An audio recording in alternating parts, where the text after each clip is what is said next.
ಇಡೀ ಕುಟುಂಬದ ಜೊತೆಗಿದೆ, ಕುಟುಂಬದ ಆಪ್ತರೊಬ್ಬರನ್ನ ಮಿಸ್ ಮಾಡ್ಕೊಂಡಿದ್ದೀರಿ. ಆ ಬಗ್ಗೆ ಮಾತನಾಡಿದರೆ ದರ್ಶನ್ ಸರ್ ಅನುಪಸ್ಥಿತಿಯಲ್ಲಿ ಒಂದು ಮಾಹಿತಿ ಪ್ರಕಾರ ಒಂದು 2-3 ಸಾರಿ ಡೇಟ್ ಕೂಡ ಪೋಸ್ಟ್ಪೋನ್ ಮಾಡೋಂಥದ್ದು ಆಗಿತ್ತು. ಅವ್ರ ಆಶೀರ್ವಾದ ಪಡೆದು ಫೈನಲಿ ಕಾಲಿಟ್ಟಿತ್ತು. ಆ ಗಳಿಗೆ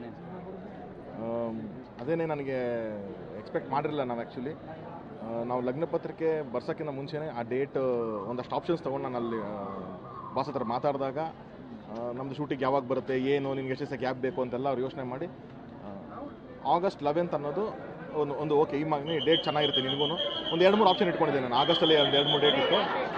ಸೊ ಹಾಗಾಗಿ ಅವರು 11th ಡೇಟ್ ಕೊಟ್ಟರು.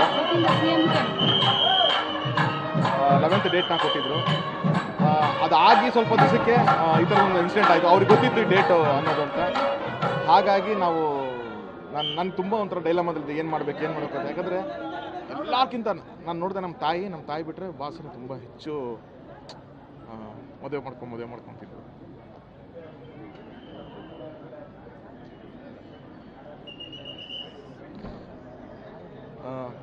ಎಲ್ಲಿದ್ರು ಅಲ್ಲಿಂದ ಬ್ಲೆಸ್ ಮಾಡ್ತಾರೆ.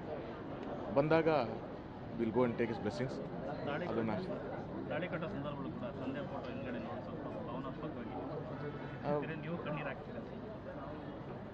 ಅಂದರೆ ಜೀವನದ ತುಂಬ ಇಂಪಾರ್ಟೆಂಟ್ ಹಂತಗಳಲ್ವ ಇದೆಲ್ಲನೂ. ಅವಾಗ ಅನಿಸುತ್ತೆ ಅದು ನಮ್ಮ ಜೀವನದ ಏಳಿಗೆಗಳನ್ನ ನಮ್ಮ ಪೇರೆಂಟ್ಸ್ ನೋಡಬೇಕು, ನಮ್ಮ ಆತ್ಮೀಯರು ಜೊತೆಗಿರ್ಬೇಕು ಆ ಟೈಮಲ್ಲಿ ಅಂತ. ಅಲ್ಲಿಲ್ಲ ಅಂತಂದಾಗ ಅವ್ರ ಅನುಪಸ್ಥಿತಿ ನಮಗೆ ಒಂಚೂರು ಎಮೋಷ್ನಲ್ ಮಾಡುತ್ತೆ. ಸೊ ಅದೇ ಆಗಿದ್ದು ನನಗೆ. ನೀವು ಇಂಡಸ್ಟ್ರಿಗೆ ಎಂಟ್ರಿ ಕೊಟ್ಟಾಗ ಡೈರೆಕ್ಟ್ರಿಗೆ ಚಾನ್ಸ್ ಕೊಡ್ತೀವಿ ಅಂತ ಅಂದ್ಕೊಂಡಿದ್ರು.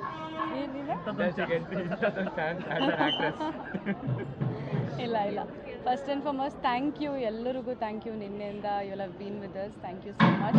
ಮಾತಾಡೋದೆಲ್ಲ ಇವ್ರು ಮಾತಾಡಿದ್ದಾರೆ. ಹೊಸ ಜೀವನ ಸ್ಟಾರ್ಟ್ ಮಾಡ್ತಾ ಇದ್ದೀವಿ. ನಿಮ್ಮ ಬ್ಲೆಸ್ಸಿಂಗ್ಸ್ ನಮ್ಮ ಜೊತೆ ಇರಲಿ ಅಂತ ಕೇಳ್ಕೊತೀನಿ ಅಷ್ಟೇ. Thank you.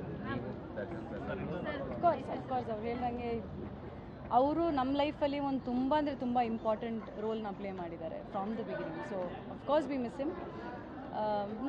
ಅದೇ ಮದುವೆ ಆದಮೇಲೆ ವಿಲ್ ಗೋ ಟೇಕ್ ಬ್ಲೆಸ್ಸಿಂಗ್ಸ್ ಅವ್ರ ಆಚೆ ಬಂದು